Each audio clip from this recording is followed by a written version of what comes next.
Friends, ಎಲ್ರಿಗೂ ನಮಸ್ಕಾರ. Welcome back to my channel. ನಾವಿವತ್ತು ತೀರ್ಥಹಳ್ಳಿಯಲ್ಲಿದ್ದೇವೆ. ತೀರ್ಥಹಳ್ಳಿಯಿಂದ ಕುಪ್ಪಳ್ಳಿ ಎಂಬ ಗ್ರಾಮಕ್ಕೆ ಹೋಗ್ತಾ ಇದ್ದೇವೆ. ಕುಪ್ಪಳ್ಳಿ ಅಂತ ಹೆಸರು ಕೇಳಿದರೆ ಎಲ್ರಿಗೂ ಗೊತ್ತಾಗುತ್ತೆ ಆಲ್ರೆಡಿ. ಹೌದು, ನಾವು ಕುವೆಂಪು ಅವರ ಮನೆಗೆ ಹೋಗ್ತಾ ಇದ್ದೇವೆ. ಇವಾಗ ಆಲ್ರೆಡಿ ಬಂದು ರೀಚ್ ಆದ್ವಿ ಇಲ್ಲಿಗೆ. ಕುವೆಂಪು ಅವರ ಮನೆಗೆ ಹೋಗುವ ಮುಂಚೆ ಇಲ್ಲಿ ಪೂರ್ಣಚಂದ್ರ ತೇಜಸ್ವಿ ಅವರ ಸ್ಮಾರಕ ಇದೆ, ಅದನ್ನು ನೋಡ್ಕೊಂಡು ಹೋಗುವ ಬನ್ನಿ.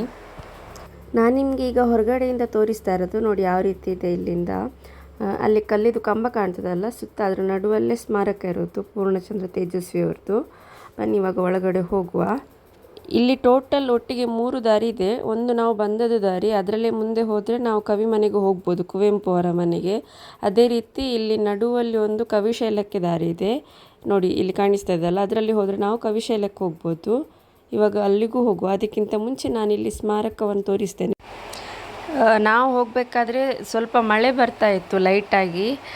ಸೊ ಹಾಗಾಗಿ ಮಳೆ ಸೌಂಡ್ ಬಿಟ್ಟು ಬೇರೆ ಯಾವುದೇ ಸೌಂಡ್ ಅಲ್ಲಿರಲಿಲ್ಲ. ಒಂದೆರಡು ಗಾಡಿ ಆಚೀಚೆ ಹೋದರೆ ಗಾಡಿದು ಸೌಂಡ್ ಬಿಟ್ಟರೆ ಬೇರೆ ಯಾವ ಸೌಂಡ್ ಕೂಡ ಅಲ್ಲಿರಲಿಲ್ಲ. ಅಂದರೆ ಪಿನ್ ಡ್ರಾಪ್ ಸೈಲೆಂಟ್ ಹೇಳ್ತಾರಲ್ಲ, ಆ ರೀತಿ ಸೈಲೆಂಟ್ ಇತ್ತು. ಇಲ್ಲಿ ಪೂರ್ಣಚಂದ್ರ ತೇಜಸ್ವಿಯವರು ಬರೆದ ಲೇಖನಗಳನ್ನು ಮಾರ್ಬಲಲ್ಲಿ ಹಾಕಿ ಇಟ್ಟಿದ್ರು ನೋಡಿ. ಅದು ಮೇಲ್ಗಡೆ ಇರುವಂಥದ್ದು ಮಾತ್ರ ಮಾರ್ಬಲ್, ಅದರ ಹಿಂದೆ ಇರೋದು ಕಲ್ಲಿದ್ದೆ ಕಂಬ.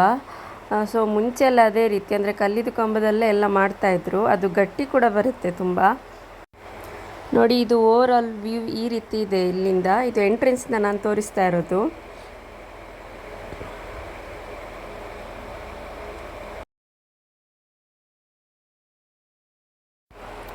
ನೋಡಿ, ಇಲ್ಲಿ ಎದುರಿಗೆ ಕಾಣಿಸ್ತಾ ಇರೋದು ಕವಿಶೈಲಕ್ಕೆ ದಾರಿ. ಲೆಫ್ಟಿಗೆ ಹೋದರೆ ನಾವು ಕವಿ ಮನೆಗೆ ಹೋಗ್ಬೋದು. ಬನ್ನಿ ಇವಾಗ ಹೋಗುವ. ಹೋಗಬೇಕಾದ್ರೆ ಎಂಟ್ರೆನ್ಸಲ್ಲೇ 2 ಕಂಬ ಇತ್ತು ಕಲ್ಲಿದ್ದು, ತುಂಬ ದೊಡ್ಡದಿತ್ತು ಅದು ಕಂಬ. ನೀವು ಬರಬೇಕಾದ್ರೆ ಓನ್ ವೆಹಿಕಲಲ್ಲೇ ಬರಬೇಕಾಗುತ್ತೆ, ಅಂತೇಳಿದರೆ ಬಸ್ ಎಲ್ಲ ಇರೋದು ಇಲ್ಲಿ ಕಮ್ಮಿ. ಅದೇ ರೀತಿ ಜನಸಂಖ್ಯೆ ಕೂಡ ತುಂಬ ಕಮ್ಮಿ ಇಲ್ಲಿ.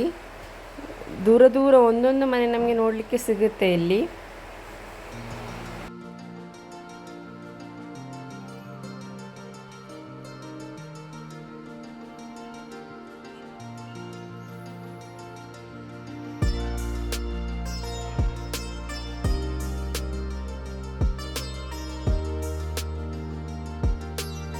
ಇವಾಗ ನಾವು ಕವಿಶೈಲಕ್ಕೆ ಬಂದು ರೀಚ್ ಆದ್ವಿ ನೋಡಿ. ಇಲ್ಲಿ ಕೂಡ ಕಲ್ಲಿದ್ದು ಕಂಬ ಇದೆ ಸುತ್ತ. ಇಲ್ಲಿ ಗಾಡಿಯನ್ನು ಪಾರ್ಕ್ ಮಾಡಿ ಮತ್ತೆ ಇಲ್ಲಿಂದ ನಡ್ಕೊಂಡು ಹೋಗಬೇಕು ಸ್ವಲ್ಪ. ಬನ್ನಿ ಹೋಗುವ.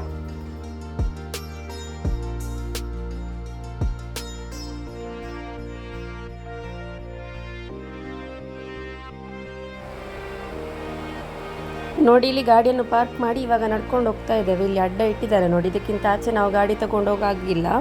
ಸೊ ಇಲ್ಲಿಂದ ನಡ್ಕೊಂಡು ಹೋಗ್ತಾ ಇದ್ದೇವೆ.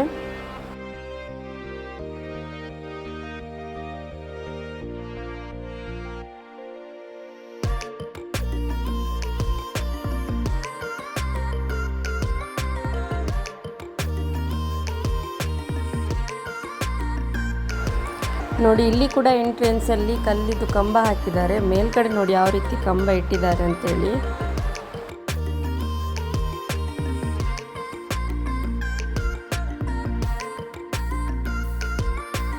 ಮೇಲ್ಗಡೆಯಿಂದ ನಾನು ನಿಮಗೆ ತೋರಿಸ್ತಾ ಇದ್ದೇನೆ ನೋಡಿ, ಒಂದರ ಮೇಲೆ ಒಂದೇ ಆ ರೀತಿ ಇದೆ ಕಲ್ಲಿದ್ದು ಕಂಬ.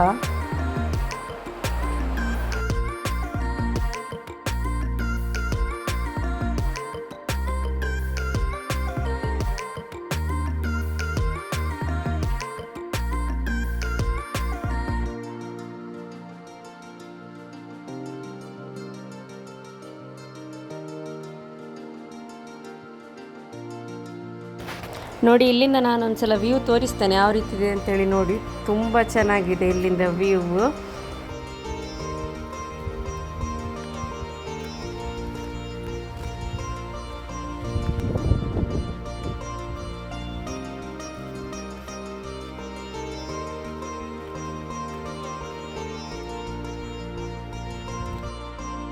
ನೋಡಿ, ನಾವಿವಾಗ ಫೈನಲ್ ಆಗಿ ಕವಿಶೈಲಕ್ಕೆ ಬಂದು ರೀಚ್ ಆದ್ವಿ ನೋಡಿ. ಯಾವ ರೀತಿ ಇದೆ ಅಂತ ಹೇಳಿದರೆ ಒಳಗಡೆ ಫುಲ್ಲು ಹಸಿರು ಹಸಿರಾಗಿದೆ. ಅದರ ಜೊತೆ ಸಣ್ಣಗೆ ಮಳೆ ಕೂಡ ಬರ್ತಾ ಇದೆ.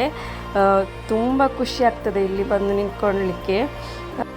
ಇಲ್ಲಿ ನೋಡಿ, ಕುವೆಂಪು ಅವರು ಹುಟ್ಟಿದ ದಿನಾಂಕ ಮತ್ತು ನಿಧನ ಹೊಂದಿದ ದಿನಾಂಕವನ್ನು ಇಲ್ಲಿ ಹಾಕಿದ್ದಾರೆ ನೋಡಿ. ಇದೇ ಸಮಾಧಿ ಕುವೆಂಪು ಅವ್ರದ್ದು, ಇಲ್ಲಿ ನೋಡಿ ಕಟ್ಟಿದ್ದಾರೆ.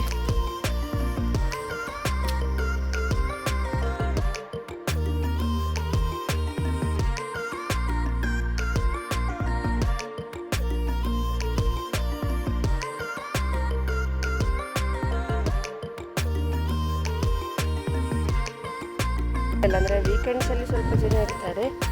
ನಾವು ವೀಕ್ ಡೇಸಲ್ಲಿ ಬಂದೆವು, ಸೊ ಅಷ್ಟೇನು ಜನ ಇಲ್ಲ. ನೋಡಿ ಎಷ್ಟು ಚೆನ್ನಾಗಿದೆ ಇಲ್ಲಿಂದ ವ್ಯೂ ಅಂತೇಳಿ. ನಾನಿವಾಗ ನಿಮಗೆ ದೂರದಿಂದ ಯಾವ ರೀತಿ ಕಾಣಿಸ್ತಿದೆ ಅಂತೇಳಿ ತೋರಿಸ್ತಾ ಇದ್ದೇನೆ.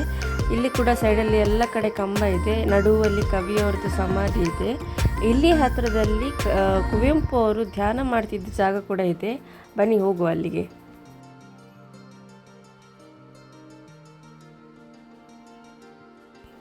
ನೋಡಿ, ಇಲ್ಲೇ ನಮ್ಮ ರಾಷ್ಟ್ರಕವಿ ಕುವೆಂಪು ಅವರು ಧ್ಯಾನ ಮಾಡ್ತಿದ್ದದ್ದು ಜಾಗ. ಪ್ರಕೃತಿಯ ಮಡಿಲಲ್ಲಿ ನಮ್ಮ ರಾಷ್ಟ್ರಕವಿ ಕುವೆಂಪು ಅವರು ಧ್ಯಾನ ಮಾಡ್ತಾ ಇದ್ರು. ಅಲ್ಲಿ ನೋಡಿ ದೂರದಲ್ಲಿ ಕಲ್ಲು ಕಾಣ್ತಾ ಇದೆಯಲ್ಲ, ಸೊ ಅದರ ಮೇಲೆ ಕುತ್ಕೊಂಡು ಕುವೆಂಪು ಅವರು ಧ್ಯಾನ ಮಾಡ್ತಿದ್ರಂತೆ. ನಾನು ಹತ್ತಿರದಿಂದ ಒಂದು ಸಲ ನಿಮಗೆ ತೋರಿಸ್ತೇನೆ ಯಾವ ರೀತಿ ಇದೆ ಕಲ್ಲು ಅಂತೇಳಿ. ನೋಡಿ, ಈ ರೀತಿ ಕಾಣುತ್ತೆ. ನಡುವಲ್ಲಿ ಒಂದು ದೊಡ್ಡದು ಕಲ್ಲಿದೆ, ಸೈಡಲ್ಲಿ ತುಂಬ ಕಲ್ಲು ಕೂಡ ಇದೆ.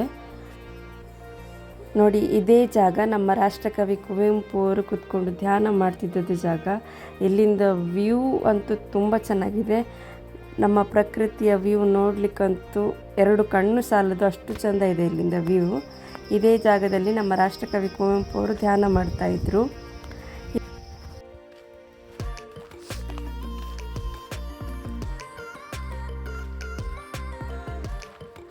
ಈಗ ಕವಿಶಾಲದಿಂದ ಹೊರಗಡೆ ಬರ್ತಾ ಇದ್ದೇವೆ. ಈಗ ಇಲ್ಲಿಂದ ಕವಿ ಮನೆಗೆ ಹೋಗುವ. ಇಲ್ಲಿಂದ ನಡ್ಕೊಂಡು ಹೋಗ್ಲಿಕ್ಕೆ ಆಗ್ತದೆ ಕವಿ ಮನೆಗೆ. ಮುಂಚೆ ಕುವೆಂಪು ಅವರು ಇಲ್ಲಿಂದ ಧ್ಯಾನ ಎಲ್ಲ ಮುಗಿಸ್ಕೊಂಡು ನಡ್ಕೊಂಡು ಹೋಗ್ತಾ ಇದ್ರಂತೆ. ಸೊ ಇದೇ ದಾರಿ ನಡ್ಕೊಂಡು ಹೋಗೋದು. ನೋಡಿ, ಇಲ್ಲಿ ಹಾಕಿದ್ದಾರೆ ಕವಿ ಮನೆಗೆ ದಾರಿ ಅಂತೇಳಿ. ನಿಮಗೆ ಗಾಡಿಯಲ್ಲೆಲ್ಲ ಹೋಗೋದಾದರೆ ನಾನು ಆಗ ತೋರಿಸಿದ್ದೆಲ್ಲ ಫಸ್ಟಿಗೆ, ಅಲ್ಲಿಗೆ ಹೋಗಿ ಅಲ್ಲಿಂದ ಗಾಡಿಯಲ್ಲಿ ಹೋಗ್ಬೋದು. ಇಲ್ಲಿಂದ ನಡ್ಕೊಂಡು ಕೂಡ ಹೋಗ್ಬೋದು. ಇಲ್ಲಿಂದ ಸ್ವಲ್ಪ ದೂರ ಇದೆ ನಡ್ಕೊಂಡು ಹೋಗೋದಾದರೆ.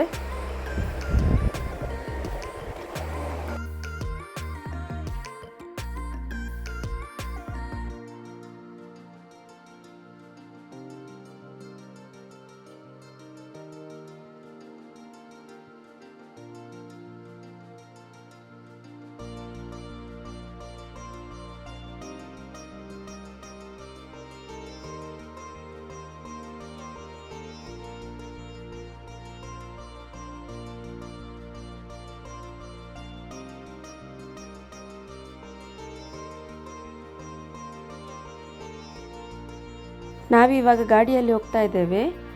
ಇವಾಗ ರೈಟ್ ಇಲ್ಲಿ ತಗೊಂಡ್ರೆ ಕವಿ ಮನೆಗೆ ಹೋಗ್ಬೋದು. ಫಸ್ಟಿಗೆ ನಾನು ನಿಮಗೆ ತೋರಿಸಿದ್ನಲ್ಲ, ಅಲ್ಲಿಗೆ ಇವಾಗ ಬಂದ್ವಿ ನಾವು.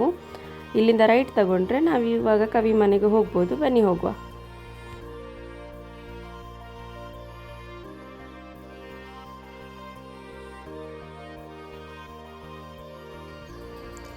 ನಾವು ಕವಿ ಮನೆಗೆ ಹೋಗಬೇಕಾದ್ರೆ ಆನ್ ದ ವೇ ಇಲ್ಲಿ ಒಂದು ಸ್ಮಾರಕ ಭವನ ಇದೆ ರಾಷ್ಟ್ರಕವಿ ಕುವೆಂಪು ಅವ್ರದ್ದು.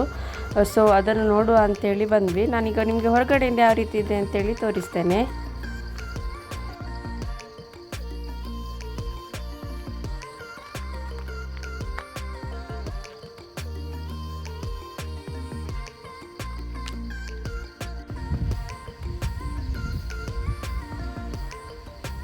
ನಾವು ಸ್ಮಾರಕ ಭವನವನ್ನು ನೋಡಿಕೊಂಡು ಈಗ ಕವಿ ಮನೆಗೆ ಬಂದ್ವಿ. ರೀಚ್ ಆದ್ವಿ ಕವಿ ಮನೆಗೆ. ನೋಡಿ, ಇಲ್ಲಿ ಕುಪ್ಪಳ್ಳಿ ಅಂತೇಳಿ ಬರೆದಿದೆ ನೋಡಿ. ಇದೇ ರಾಷ್ಟ್ರಕವಿ ಕುವೆಂಪು ಅವ್ರದ್ದು ಗ್ರಾಮ. ಇಲ್ಲೇ ಮನೆ ಇರೋದು, ಕವಿಯವ್ರದ್ದು ಮನೆ.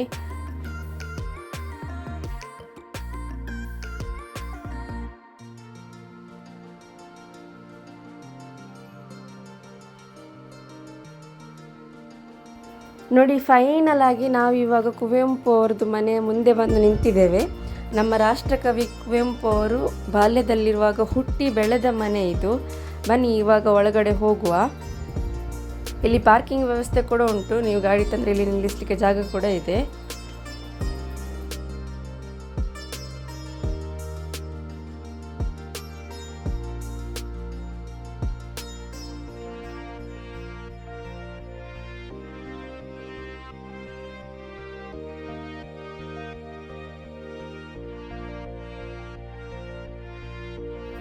ನೋಡಿ, ಇಲ್ಲಿ ಎರಡು ಕಂಬ ಕಾಣ್ತಾ ಇದೆಯಲ್ಲ, ಅದೇ ಕವಿಶೈಲಕ್ಕೆ ದಾರಿ. ನಾವು ಆವಾಗ ಹೋಗಿದ್ವಲ್ಲ ಫಸ್ಟಿಗೆ, ಅಲ್ಲಿ ಒಂದು ದಾರಿ ಇತ್ತಲ್ಲ, ನಡ್ಕೊಂಡು ಬರ್ಬೋದು ಅಂತೇಳಿದೆ. ನೋಡಿ, ಇದೇ ದಾರಿ.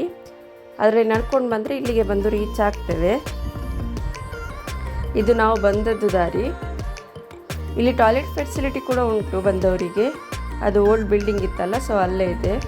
ಬನ್ನಿ ಇವಾಗ ಮನೆಯ ಒಳಗಡೆ ಹೋಗುವ.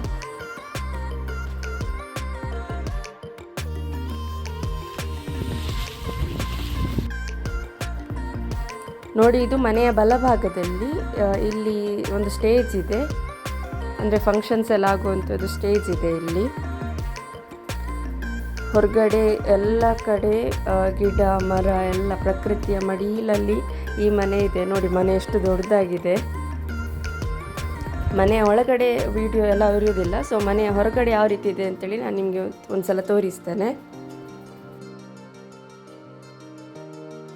ನೋಡಿ, ಇದೇ ಮನೆಯಲ್ಲಿ ನಮ್ಮ ರಾಷ್ಟ್ರಕವಿ ಕುವೆಂಪು ಅವರು ತಮ್ಮ ಬಾಲ್ಯವನ್ನು ಕಳೆದಿದ್ದಾರೆ. ನಾವು ಸಣ್ಣದಿರುವಾಗ ಡ್ರಾಯಿಂಗ್ ಬುಕ್ಕಲ್ಲೆಲ್ಲ ಚಿತ್ರವನ್ನೆಲ್ಲ ಬಿಡಿಸ್ತಾ ಇದ್ವಲ್ಲ, ಮನೆ ಚಿತ್ರ ಅದೇ ರೀತಿಯಲ್ಲೇ ಇದೆ ನೋಡಲಿಕ್ಕೆ. ಡ್ರೀಮ್ ಹೋಮ್ ಅಂತೇಳಿ ನಾವು ಬಿಡಿಸ್ತಾ ಇದ್ವಲ್ಲ, ಅದೇ ರೀತಿ ಮನೆ ಕೂಡ ಇದೆ. ನೋಡಿ ಎಷ್ಟು ದೊಡ್ಡದಾಗಿದೆ. ಮೇಂಟೈನ್ ಕೂಡ ಒಳ್ಳೆ ಮಾಡ್ತಾ ಇದ್ದಾರೆ. ನೀವು ವಿಡಿಯೋದಲ್ಲಿ ನೋಡೋದಕ್ಕೂ ಲೈವ್ ಆಗಿ ಬಂದು ನೋಡೋದಕ್ಕೂ ತುಂಬ ಡಿಫ್ರೆನ್ಸ್ ಇದೆ. ಒಂದು ಸಲ ಟೈಮ್ ಮಾಡಿಕೊಂಡು ಬಂದು ವಿಸಿಟ್ ಮಾಡಿ, ತುಂಬ ಚೆನ್ನಾಗಿದೆ ಮನೆ ನೋಡಲಿಕ್ಕೆ. ಇದು ಇರೋದು ತೀರ್ಥಹಳ್ಳಿಯ ಕುಪ್ಪಳ್ಳಿ ಎಂಬ ಗ್ರಾಮದಲ್ಲಿ. ನಾನು ವಿಡಿಯೋವನ್ನು ಇಲ್ಲಿಗೆ ಮುಗಿಸ್ತಾ ಇದ್ದೇನೆ. ವಿಡಿಯೋ ಇಷ್ಟ ಆದರೆ ಎಲ್ರಿಗೂ ಶೇರ್ ಮಾಡಿ, ಒಂದು ಲೈಕ್ ಮಾಡಿ. ಮತ್ತೆ ಇನ್ನೊಂದು ವಿಡಿಯೋದೊಂದಿಗೆ ಸಿಗೋಣ. ಎಲ್ರಿಗೂ ಧನ್ಯವಾದಗಳು.